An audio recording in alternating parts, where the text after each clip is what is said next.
Yes, सभी को सुप्रभात। एंड आज हमारे साथ बात करेंगी रेणु वर्मा मैम, जो कि बात करेंगी रियल ब्यूटी ऑफ हैंड्स। सो उनसे सुनते हैं कि क्या बोलना चाहती है वो, क्या कंट्रीब्यूट करना चाहती है। Yes, over to you Renu ma'am. Thank you Kshitija ma'am. And सुप्रभात सुप्रभात सबको मेरा मन से, मेरे दिल से धन्यवाद।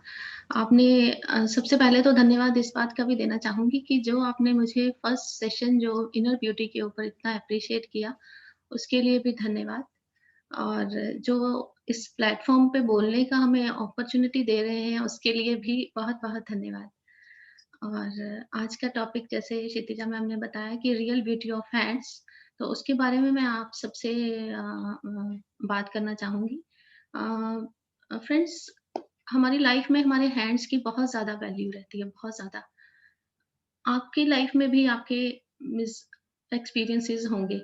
आप क्या-क्या करते हैं अपने हैंड से, क्या-क्या काम करते हैं? स्पेशली हम जब बच्चे थे तो बचपन में तो हम सिर्फ़ खेलते थे, पढ़ते थे, लिखते थे या फिर थोड़ा एक्टिविटीज़ कर लेते थे। कभी-कभी तो मदर्स खाना भी बच्चों को खुद खिलाती हैं, बच्चे खुद से खाना भी नहीं खाते हाथ से। लेकिन थोड़ा बड़े होते हैं तो फिर हमारी ड्यूटीज़ बढ़ती जाती हैं, रिस्पॉन्सिबिलिटीज़ बढ़ती जाती हैं। तो आपको भी ऐसा लगता होगा ना?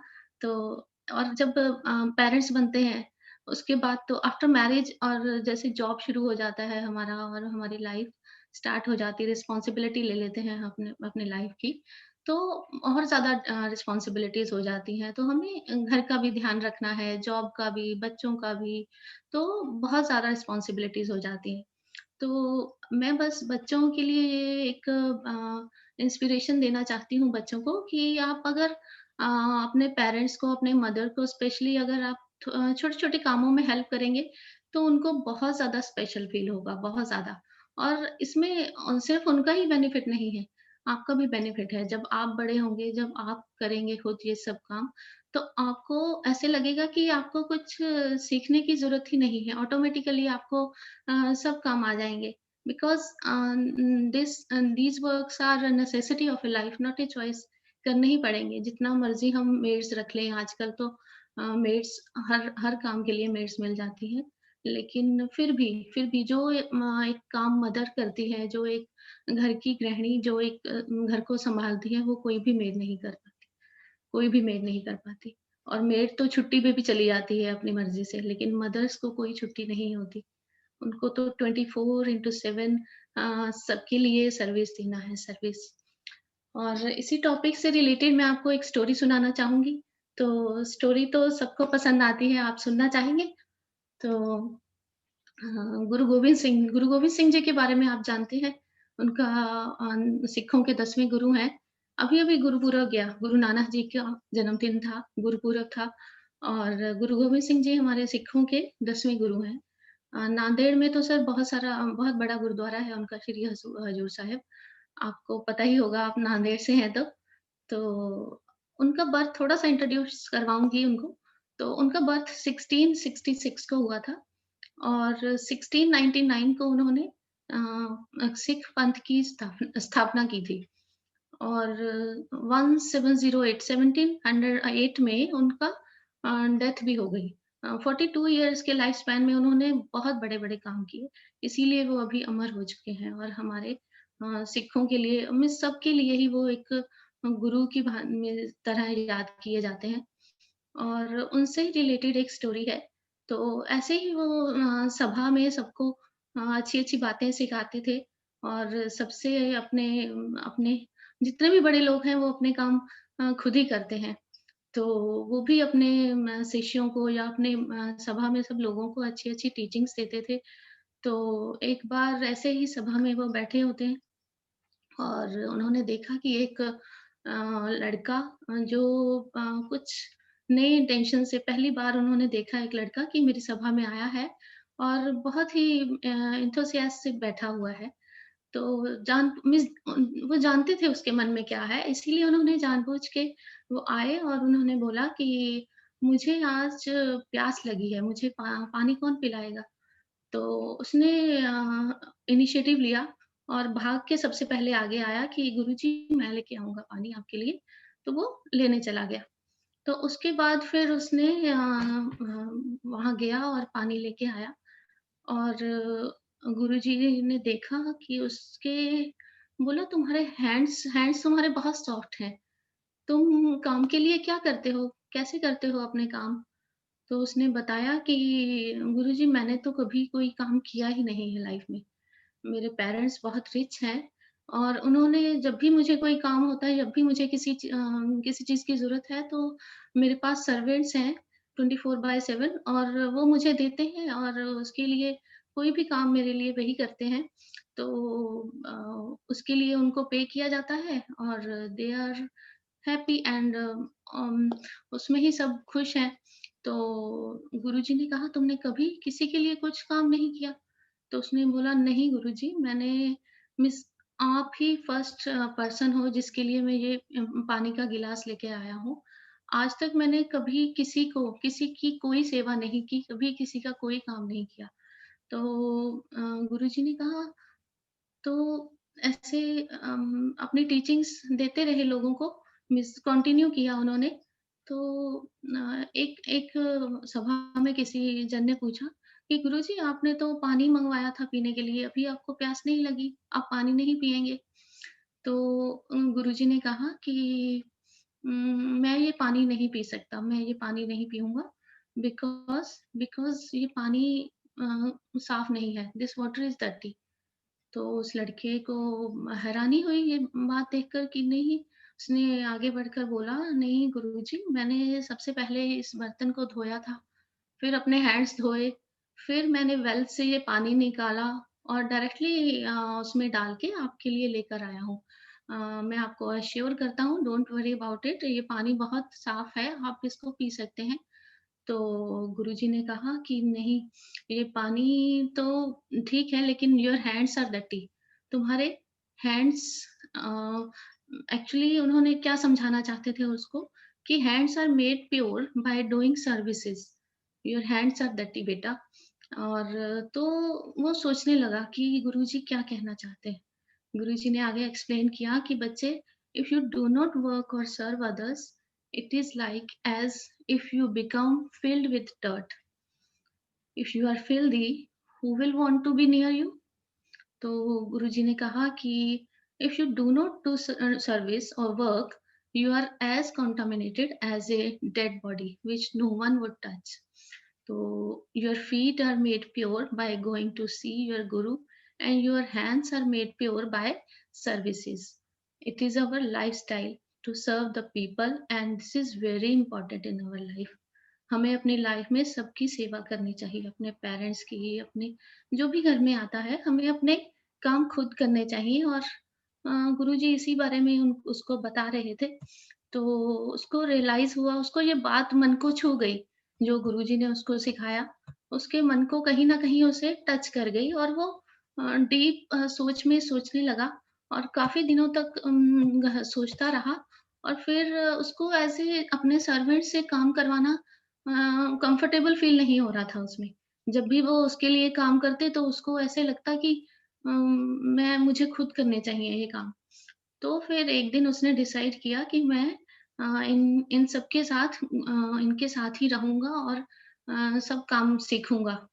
तो वो फिर उसने वहाँ पे उनके साथ रहना शुरू किया और गुरुद्वारे में आप कभी गए होंगे तो सुबह-सुबह उठ जाते हैं वहाँ 4 बजे और ठंडे-ठंडे पानी से उसने सबके साथ नहाना शुरू किया। फिर वहाँ पर स्पिरिचुअल चैंटिंग होती है, वाहिगुरु, वाहिगुरु के नाम से वहाँ पे उसने वो उनके साथ ही उनका डेली रूटीन अपना लिया।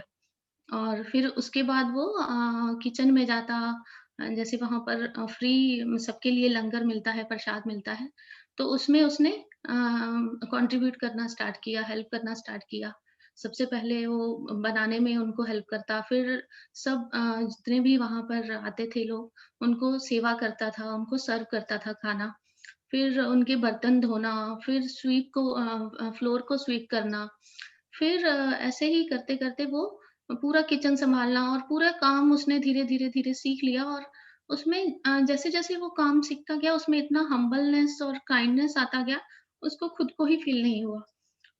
आपको भी लगता होगा ना, जैसे आप काम करते हैं तो आप बहुत ज़्यादा हम्बल हो जाते हैं, कि बिकॉज़ जब हम किसी के लिए सेवा भाव से कुछ भी बनाते हैं या कुछ भी काम करते हैं तो ऑटोमेटिकली हम में हम्बल आ जाता है। तो तो उसने सोचा कि मैं भी अभी ऐसे ही लाइफ़ स्पेंड करूँगा, और ऐसे ही करते-करते लाइफ़ उसका स्पेंड हो रहा है। और एक दिन फिर से गुरुजी वहाँ से क्रॉस किए, उन्होंने देखा कि ये लड़का यहाँ पर कंटिन्यूअसली सेवा कर रहा है, और उन्होंने जानबूझकर उस दिन बोला कि मुझे प्यास लगी है, मुझे पानी कौन ला के देगा? तो उसने फिर से इनिशिएटिव लिया और भागा-भागा गया और पानी लेकर आया। तो लेकिन मन में वही ख़्याल चल रहे थे उसके कि गुरुजी मेरे हाथ से पानी पिएँगे? पिएँगे या नहीं पिएँगे? पिएँगे या नहीं पिएँगे? इसी में उसने जाकर पानी उनको दिया गुरुजी को, और गुरुजी ने पानी लिया और उसके हाथ से पिया, और फिर बोला कि this is pure water, this is the pure water, it has the vibration of love and service.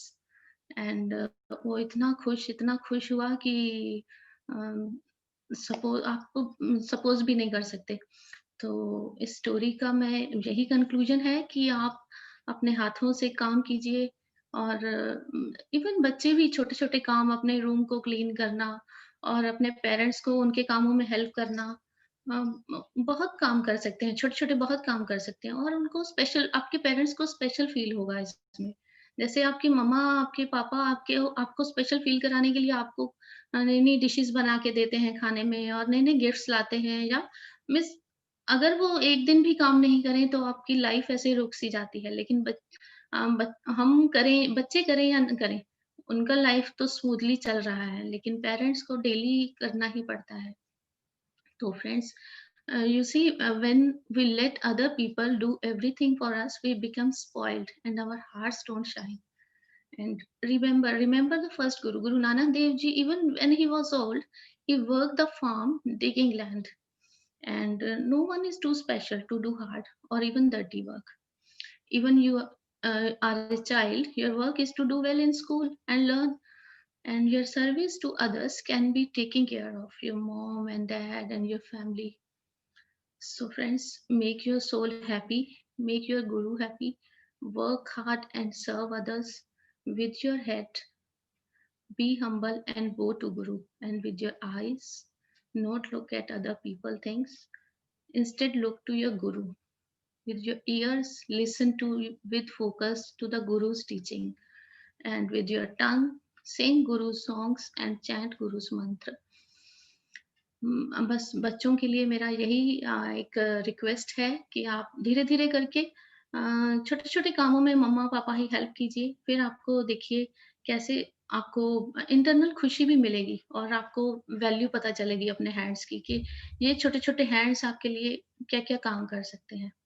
बड़े-बड़े लोग, जैसे मैं महात्मा गांधी जी का नाम लेना चाहूँगी, लाल बहादुर शास्त्री जी का नाम लेना चाहूँगी। मीन्स इवन छोटे-छोटे काम, वो हर काम अपना खुद करते थे।